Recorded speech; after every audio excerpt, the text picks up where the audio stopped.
नमस्कार, आप देख रहे हैं एसबीटी लोकल न्यूज। पेश है 7 मई गुरुवार सुबह 7:15 बजे श्रीगंगानगर हनुमानगढ़ जिले की बड़ी खबरें।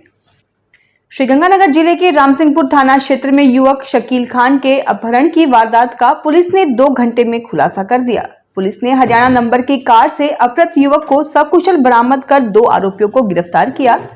जानकारी के अनुसार शकील खान को रास्ते में रोककर मारपीट करते हुए कार में जबरन बैठाकर ले जाया गया था। स्थानीय लोगों ने घटना की सूचना तुरंत पुलिस और मीडिया कर्मी को दी, जिसके बाद जिले भर में नाकाबंदी कर दी गई। गतसिंहपुर थाना पुलिस ने संदिग्ध कार को रोककर शकील खान को छुड़ाया और विनोद व यादवेंद्र सिंह को गिरफ्तार किया। पूछताछ में सामने आया कि महिला से मोबाइल पर बातचीत के शक में आरोपियों ने अपहरण की साजिश रची थी। श्रीगंगानगर के जवाहरनगर थाना में विधायक जयदीप बिहाणी सहित कई लोगों के खिलाफ मारपीट, बंधक बनाने, राजकार्य में बाधा पहुंचाने और SC/ST एक्ट के तहत मामला दर्ज किया गया है। RUIDP के सहायक अभियंता जगनलाल बैरवा ने रिपोर्ट में आरोप लगाया कि 30 अप्रैल को जनसेवा केंद्र बुलाकर विधायक और उनके समर्थकों ने उनके साथ मारपीट की। उन्होंने आरोप लगाया कि L&T कंपनी के प्रोजेक्ट मैनेजर शहनवाज हुसैन और अभियंता सोहम परमार को भी बंधक बनाकर डंडों और पाइपों से पीटा गया। परिवाद में जाति सूचक शब्द कहने और सरकारी दस्तावेज छीनकर नष्ट करने के आरोप भी लगाए गए हैं। पुलिस ने मेडिकल रिपोर्ट और बयानों के आधार पर मामला दर्ज किया है। FIR में मनीष गर्ग, कृष्ण गोपाल, बंटी वाल्मीकि, जगदीश घोड़ेला, धर्मेंद्र सिहाग, सुनील नायक व संदीप शेरेवाला सहित अन्य को नामजद किया गया है। मामले की जांच SC/ST प्रकरण अनुसंधान सेल को सौंपी गई है। हनुमानगढ़ में पोक्सो एक्ट मामलों की विशेष अदालत संख्या 1 के न्यायाधीश ने एक किशोरी से रात्रि के समय उसके घर में प्रवेश कर दुष्कर्म के आरोपी युवक को 20 वर्ष कठोर कारावास की सजा सुनाई और 70,000 रुपए का जुर्माना लगाया। प्राप्त जानकारी के अनुसार हनुमानगढ़ के महिला थाना में 3 जुलाई 2022 को एक शख्स द्वारा दी गई रिपोर्ट के आधार पर जलंधर सिंह के विरुद्ध 2 जुलाई की रात को घर में प्रवेश कर उसकी 13 वर्षीय नाबालिग भतीजी से दुष्कर्म के आरोप में मुकदमा दर्ज किया गया था। श्रीगंगानगर के कोतवाली थाना क्षेत्र स्थित सेतिया कॉलोनी में चोरों ने एक रिक्शा चालक के सूने मकान को निशाना बनाकर नकदी और जेवर चोरी कर लिए। पुलिस के अनुसार गली नंबर 6 निवासी मनोज चौधरी ने रिपोर्ट दर्ज कराई कि वह और उसकी पत्नी रोजाना की तरह काम पर गए हुए थे, जबकि बच्चे स्कूल थे। इस दौरान चोर ताले तोड़कर घर में घुस गए और लोहे के संदूक का ताला तोड़कर उसमें रखे 5,000 रुपए, सोने का मंगलसूत्र, झुमके, चांदी की पाजेब, कान का टीका और बच्ची का मोबाइल फोन चोरी कर ले गए। श्रीगंगानगर जिले के घमूडवाली थाना प्रभारी पुलिस इंस्पेक्टर राजेंद्र चारण को पद से हटा दिया गया है। पुलिस अधीक्षक हरिशंकर यादव के आदेश के बाद 27 दिनों से थाने के सामने चल रहा धरना समाप्त कर दिया गया। राजेंद्र चारण को रिजर्व पुलिस लाइन भेजा गया है। उनके खिलाफ परिवादियों से बदसलूकी, किसान टिकुराम खिलेरी से ठगी मामले में संलिप्तता, बरामद राशि हड़पने और जबरन दुकानें बंद कराने जैसे आरोप लगाए गए थे। मामले में हेड कांस्टेबल महेंद्र कुमार को पहले ही निलंबित किया जा चुका है। पुलिस अधीक्षक ने जिले में 7 अन्य पुलिस इंस्पेक्टरों के भी तबादले किए हैं। घमूडवाली थाना की कार्यवाहक प्रभारी के रूप में प्रशिक्षु RPS अधिकारी प्रियंका को नियुक्त किया गया है। हनुमानगढ़ जिले के टिब्बी थाना क्षेत्र में सड़क दुर्घटना में सहकारी समिति के एक कर्मचारी की मौत हो गई। पुलिस के अनुसार तलवाड़ा झील निवासी राकेश सोमवार रात क्रय विक्रय सहकारी समिति टिब्बी में ड्यूटी के बाद मोटरसाइकिल से घर लौट रहे थे। रात करीब 9 बजे टिब्बी स्थित गौशाला के पास किसी अज्ञात वाहन ने उनकी बाइक को टक्कर मार दी, जिससे उनकी मौके पर ही मौत हो गई। मृतक के भाई नरेश की रिपोर्ट पर पुलिस ने अज्ञात वाहन चालक के खिलाफ लापरवाही का मामला दर्ज किया है। श्रीगंगानगर में राजस्थान शिक्षक संघ प्रगतिशील के आह्वान पर शिक्षकों ने बुधवार को विभिन्न मांगों को लेकर काली पट्टी बांधकर विरोध प्रदर्शन किया।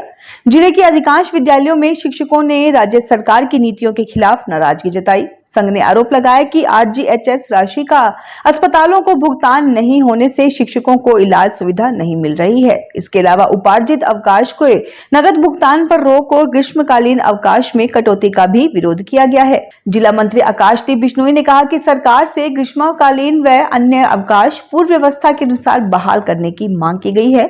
उन्होंने चेतावनी दी कि मांगे नहीं मानी गई तो आंदोलन तेज किया जाएगा।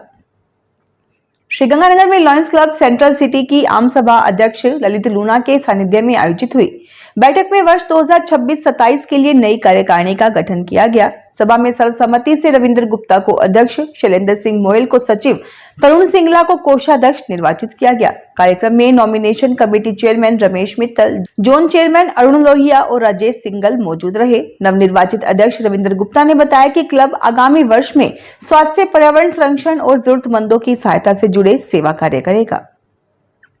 श्रीगंगानगर जिला केमिस्ट अलायंस की बैठक पंचायती धर्मशाला में अध्यक्ष नरेश शर्मा की अध्यक्षता में आयोजित हुई। बैठक में 20 मई को प्रस्तावित देशव्यापी केमिस्ट बंद को पूर्ण समर्थन देने का निर्णय लिया गया। अध्यक्ष नरेश शर्मा ने कहा कि ऑनलाइन दवा बिक्री और कॉर्पोरेट्स द्वारा भारी डिस्काउंट से छोटे केमिस्ट प्रभावित हो रहे हैं तथा नकली दवाओं को बढ़ावा मिल रहा है। महासचिव मदन अरोड़ा ने कहा कि ई फार्मेसी छोटे व्यापारियों के अस्तित्व पर खतरा है। बैठक में निर्णय लिया गया कि 20 मई को जिले की सभी केमिस्ट दुकानें बंद रहेगी। उसी दिन सुबह 11 बजे पंचायती धर्मशाला में एकत्र होकर जिला कलेक्टर को ज्ञापन सौंपा जाएगा। श्रीगंगानगर में विधायक जयदीप बिहाणी और उनके समर्थकों पर अधिकारियों से मारपीट के आरोपों की जांच के लिए कांग्रेस की उच्च स्तरीय समिति बुधवार को श्रीगंगानगर पहुंची। समिति ने आमजन, पुलिस अधिकारियों और जनप्रतिनिधियों से मुलाकात कर मामले की जानकारी जुटाई। प्रदेश कांग्रेस अनुसूचित जाति विभाग की अध्यक्ष ममता भूपेश बैरवा द्वारा गठित समिति में श्यामलाल बैरवा, डॉक्टर डी.के. मेघवाल, हरि सिंह बरोर, मनोज बैरवा और राजेश नागर शामिल रहे। समिति ने पुलिस अधीक्षक हरिशंकर यादव से मिलकर विधायक व उनके समर्थकों के खिलाफ मुकदमा दर्ज करने, पीड़ित अधिकारियों को सुरक्षा देने तथा सीसीटीवी फुटेज सार्वजनिक करने की मांग की। समिति ने सांसद कुलदीप इंदौरा से भी चर्चा की। श्रीगंगानगर में जिला विधिक सेवा प्राधिकरण की ओर से एडीआर सेंटर में मानव वन्यजीव संघर्ष HWC विषय पर प्रशिक्षण कार्यक्रम आयोजित किया गया। कार्यक्रम सचिव रवि प्रकाश सुथार की अध्यक्षता में वन विभाग के समन्वय से हुआ। प्रशिक्षण में LADC अधिवक्ता, PLV स्टाफ और तालुका कर्मियों को आवारा कुत्तों, सांपों और वन्य जीवों से जुड़े मामलों की जानकारी दी गई। साथ ही वन्य जीव संरक्षण अधिनियम 1972, जानवरों को नुकसान पहुंचाने पर दंड और पीड़ितों को मुआवजा दिलाने की प्रक्रिया के बारे में भी बताया गया। श्रीगंगानगर में रबी विपणन वर्ष 2026-27 के तहत गेहूं खरीद व्यवस्था की समीक्षा बैठक जिला कलेक्टर डॉक्टर अमित यादव की अध्यक्षता में आयोजित हुई। बैठक में अधिकारियों को निर्देश दिए गए कि किसानों को समय पर भुगतान मिले और खरीद प्रक्रिया में किसी प्रकार की परेशानी न हो।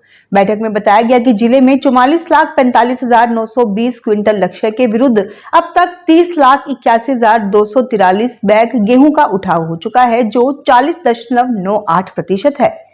लालगढ़, रामसिंहपुर और सुखचैनपुरा गोंड मंडियों में उल्लेखनीय प्रगति दर्ज की गई है। जिला कलेक्टर ने खरीद केंद्रों पर छाया, पेयजल व बैठने जैसी सुविधाएं सुनिश्चित करने के निर्देश दिए। साथ ही FCI व अन्य एजेंसियों को गेहूं उठाव में तेजी लाने को कहा ताकि मंडियों में अनावश्यक भंडारण की स्थिति न बने।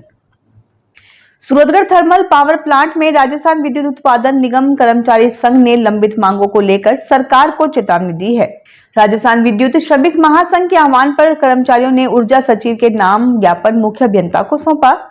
प्रदेशाध्यक्ष सतीश प्रसाद चामोला ने कहा कि 22 अप्रैल को दिए गए मांग पत्र पर अब तक कार्रवाई नहीं हुई है। उन्होंने मांगों का शीघ्र समाधान नहीं होने पर 20 मई को उत्पादन निगम के सभी पावर प्लांटों के मुख्य द्वार पर 1 दिवसीय सांकेतिक प्रदर्शन करने की चेतावनी दी। इस दौरान रामेंद्र शर्मा, सुनील जालव, गणेशी राम, विनोद गोयल सहित कई कर्मचारी नेता मौजूद रहे।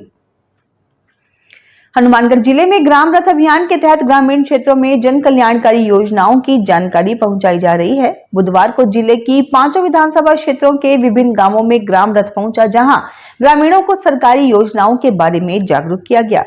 ADM उमेदीलाल मीणा ने श्रीनगर गांव में अभियान का अवलोकन कर ग्रामीणों को योजनाओं का लाभ लेने के लिए प्रेरित किया। इस दौरान कला जत्था के कलाकारों ने लोक सांस्कृतिक प्रस्तुतियों के माध्यम से योजनाओं को सरल और रोचक तरीके से प्रस्तुत किया। क्रिटिकल थर्मल परियोजना में मजदूरों के प्रतिनिधि मंडल ने इंटक जिला अध्यक्ष श्याम सुंदर शर्मा के नेतृत्व में परियोजना निदेशक से मुलाकात कर विभिन्न मांगों पर चर्चा की। प्रतिनिधि मंडल ने स्थानीय मजदूरों को रोजगार में प्राथमिकता, अनुभव के आधार पर प्रमोशन व वेतन वृद्धि, बकाया बोनस भुगतान और अवकाश के दिन डबल ड्यूटी भुगतान की मांग की उठाई। साथ ही कार्यस्थल पर मूलभूत सुविधाएं, समय पर वेतन व पे स्लिप, अवैध कटौतियां बंद करने और सेफ्टी शूज के नाम पर वसूली रोकने की बात कही। मजदूरों ने कैंटीन सुविधा, ग्रुप इंश्योरेंस, दुर्घटना या बीमारी पर सवेतन अवकाश तथा नाइट शिफ्ट में अतिरिक्त हेल्पर लगाने की भी मांग रखी। तो ये थी आज की बड़ी खबरें। अगर आपको हमारा बुलेटिन पसंद आया हो तो वीडियो को लाइक करें, अपने दोस्तों से शेयर करें और चैनल को सब्सक्राइब करना ना भूलें। फिर मिलेंगे नई खबरों के साथ। धन्यवाद।